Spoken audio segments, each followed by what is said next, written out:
Good morning, everyone. My name is Hassan Taufik, a political scientist and a public analyst.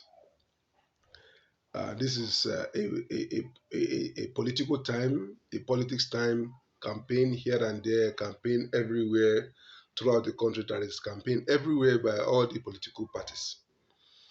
People are asking me that why is your candidate, Bola Ahmed TINUBU, is too arrogant, pompous, and outburst that he is one who can do, is the one who can do this, is the one who can revive this country. My response to that question is that what Ajibola Ahmed TINUBU said in his interview in BBC after the Chatham House interaction is never an outburst, is never a brag or a pompous, not being an arrogant. His achievement is obvious and empirical fact that everybody can go to assess. Do you get it? So, for you to know that what he said about his capacity, his ability, his sensitivity, his rationality, his intelligence, his intellectual capability to handle this country at this material time, it's never an outburst or a brag. But if you say it's a brag, yes, it's a brag. But let's make a comparative analysis between the front runners of this election. We have Asiwaju Bola Ahmed Tinubu of the APC, All Progressive Congress. We have Alhaji Atiku Abubakar of the PDP, People's Democratic Party. And we have the Labour Party of the Chief Peter Obi. And we have Alhaji Rabiu Musa Kwankwaso of the New Nigerian People's Party, NNPP. Let's make a comparative analysis between these four individuals.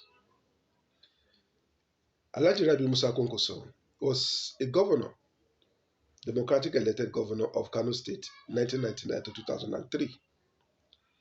He could not retain or succeed himself to a second term in office due to some political gimmick relative to Kano State. But coming back in 2011, he made a tremendous achievement.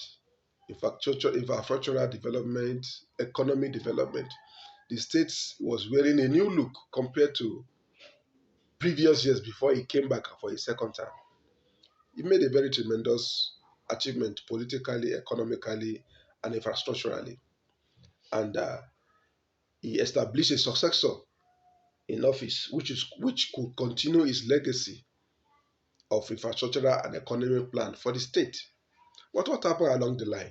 He could not sustain that predecessor and successor relationship, so that this legacy of the plan he had for Kano State can be a trend that will continue for a long time. He could not succeed that, could not retain that, which means there is a truncation in his plan because Ganduje in his zone now can now choose to abolish his plan and establish another plan. So and the problem we have in this country is lack of continuity. Lack of continuity is what we have as a problem in this country. When you look at the previous government from Obasanjo, Yar'Adua, Goodluck, and Buhari today. Obasanjo come with the privatization program. When Yar'Adua come, he come with 7-point agenda. Goodluck come with a transformation agenda. While Buhari now is saying the economy, corruption, and security. So you can see there is no synergy in the continuation of a successive government, which is the problem we're having in our development in Nigeria. So with that, relative to Kano, of which Kwankwaso could not achieve, he is a failure in that aspect as a leader. He could not continue that trend. He has no capacity to sustain his ideology and plan in that state. Let's now look at Chief Peter Obi of the Labour Party.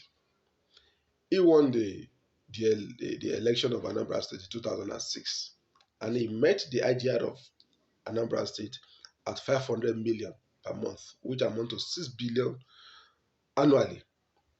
But throughout his 8 years, he could only increase that 500 million per month to around 700 or 800 million, which amount to 10.4 billion annually when he was leaving the office by 2014.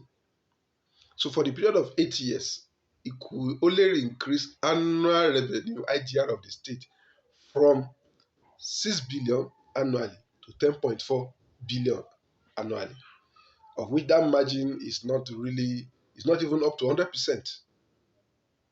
Do you get it? So assuming what happened to Lagos State during the Obasanjo era happened to Anambra State in its time, which means Anambra State government is going to collapse. So in that aspect, he has no capacity of wealth creativity.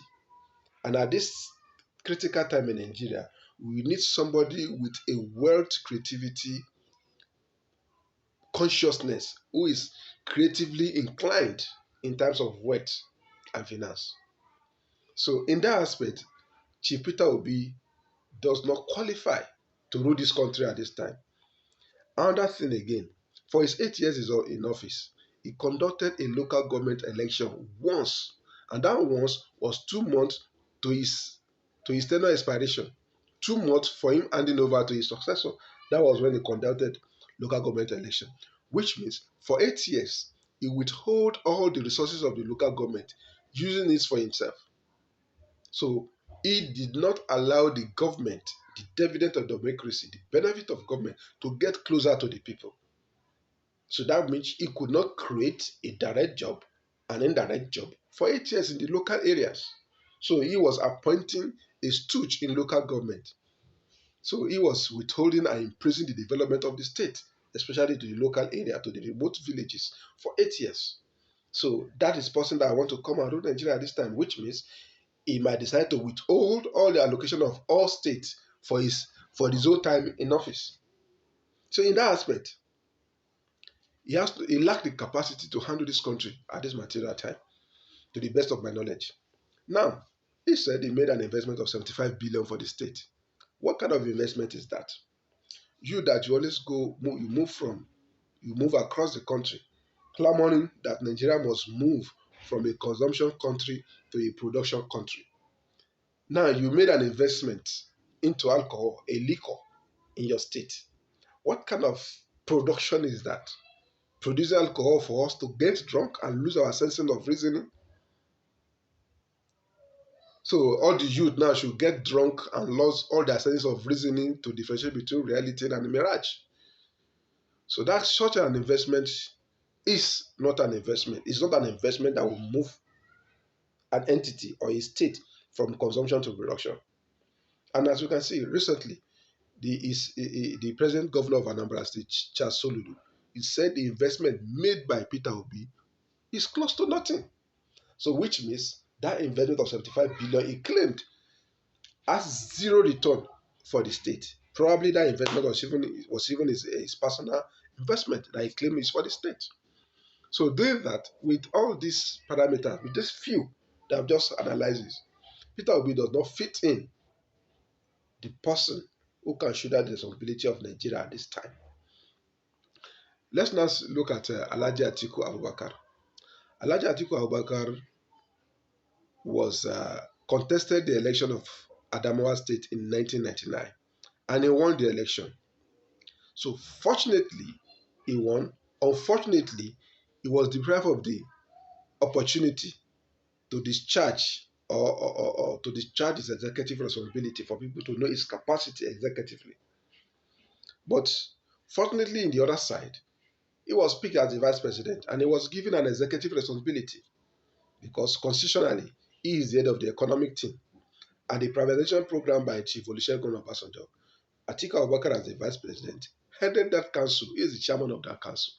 But what happened under the watch of Atiku Abubakar as the chairman economic council and the who head the privatization council to oversee all the national assets for them to be revived and operate viably? What happened? The Ascon Aluminium Melting Company in Akwa Ibom State, precisely in Ikorabasi, that investment, the then military government spent $3.5 billion to establish such an investment in that area. But Atiku sold that investment for $130 million, which means the Nigeria is losing 3.3 billion dollars, 3.330 billion dollars in that investment.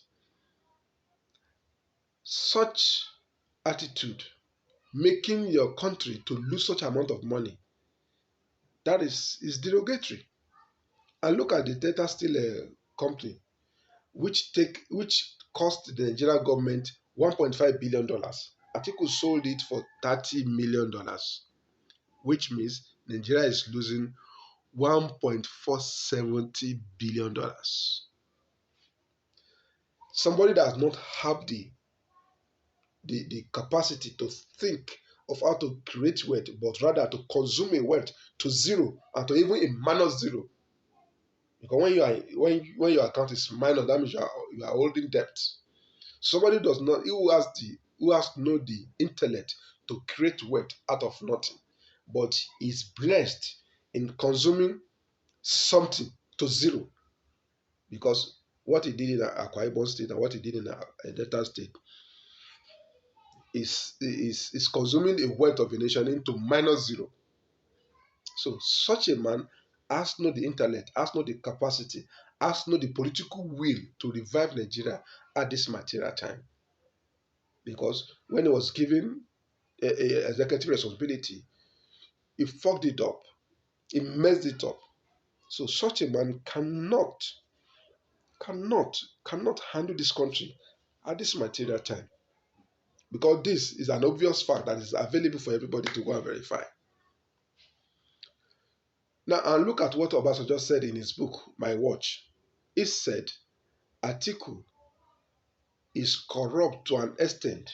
He is ready to sacrifice morality for his selfish interest. He is ready to sacrifice loyalty for his selfish interest. So if that kind of person become a president of Nigeria, he will be ready to sacrifice the whole Nigeria for his own selfish interest. So we don't need him now to be the president of Nigeria, because he has no national interest in his mind. He has no national interest. He is not nationalistic. He is not patriotic with his previous antecedent.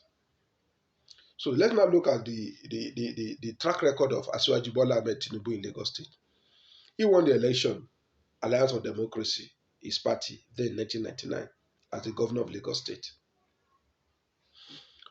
He made the IGR of Lagos State at 600 million naira per month. And it takes a man with such intellect, intelligence, intellectuality, capacity, and ideologist to look inward and increase the IGR of that state from 600 million to 5.5 billion per month, which amount to close to 70 billion annually. Of which, with this, he was able to survive the sanction of the federal government when the Chief Olusegun Obasanjo administration withhold his Lagos State allocation for several years. He was able to survive that, sustain the state, execute developmental project, execute a plan of 25 years in that time for Lagos State to survive. So this is one of his achievements, of which before he leave office, he established a system and a program that is viable for his successor to write down to improve the IGR more than what he handed over to them. As we speak today, the IGR of Lagos State is between 57 and 60 billion naira per month, of which that will be amount to over 600 million naira, 600 billion naira annually. It takes a man with capacity, intellectually inclined to do that. Who among these contestants can be brag of that?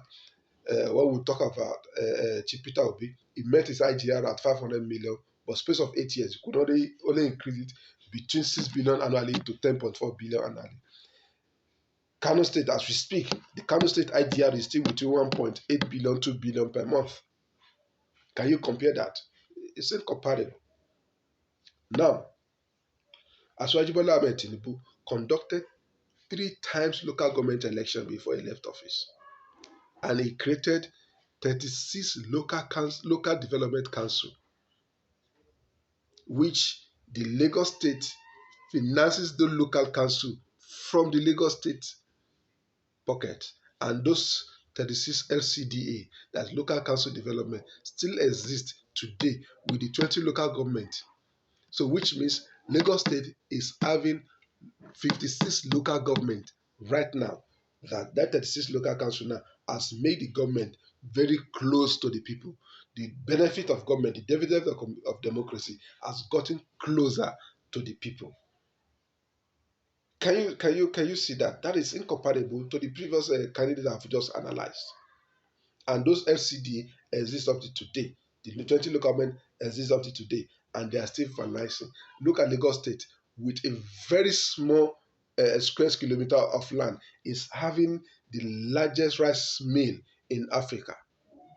The largest rice mill in Africa, which was just commissioned by the Mr. President, President Muhammadu Buhari, last month, by the executive governor of Lagos State, Chief Sanwo-Olu.